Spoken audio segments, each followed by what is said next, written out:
You're not depressed, you're distracted. Distracted from the life that fills you, from the life that surrounds you. Dolphins, forests, seas, mountains, rivers. Don't fall for what your brother fell for, who suffers for one person when there are 5,600 million people in the world. Besides, living alone isn't too bad. I have a good time deciding what I want to do every time, and it's because of solitude that I know myself, a fundamental thing for living. Don't fall for what your father fell for, who feels old because he's 70 years old, and forgets that Moses guided the Exodus at 80, and Robinstein played Chopin like nobody else at 90, to mention just two familiar cases. You're not depressed, you're distracted, because you think you lost something, which is impossible, because everything has been given to you. You didn't make a single hair in your head, so you don't own anything. And life doesn't take things from you. It liberates you from them. It makes you lighter so you can fly higher, so you can reach fullness. From the cradle to the tomb is a school. So what you call problems are really just lessons. You didn't lose anybody. Those who die have just gone ahead, because that's where we're all going. Besides, the best of them, their love, stays in your heart. Who could say Jesus is dead? There's no death. There's movement. And on the other side, wonderful people wait for you.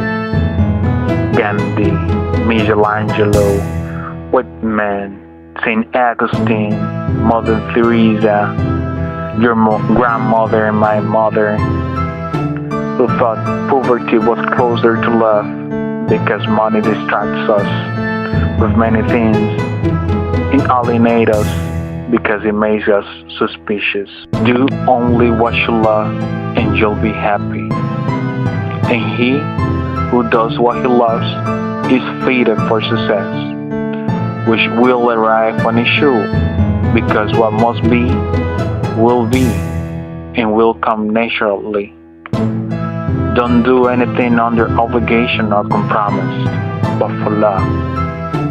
Then there will be fullness, and everything is possible in it, and effortless, because it's the natural force of life. What moves you? What lifted me up when the plane that carried my wife and daughter crashed? What kept me alive when doctors gave me only 3 or 4 months to live?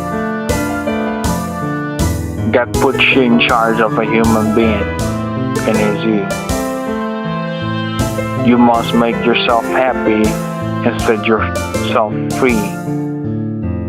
It is only after this that you'll be able to share real life with the rest. Remember, Jesus loves one another as I have loved you. Reconcile with yourself. Stand in front of a mirror and think that the creature you're looking at is a work of God, and desire right now to be happy, because happiness is an acquisition, and happiness is not a right but a duty, because if you're not happy, you're bringing down the whole neighborhood.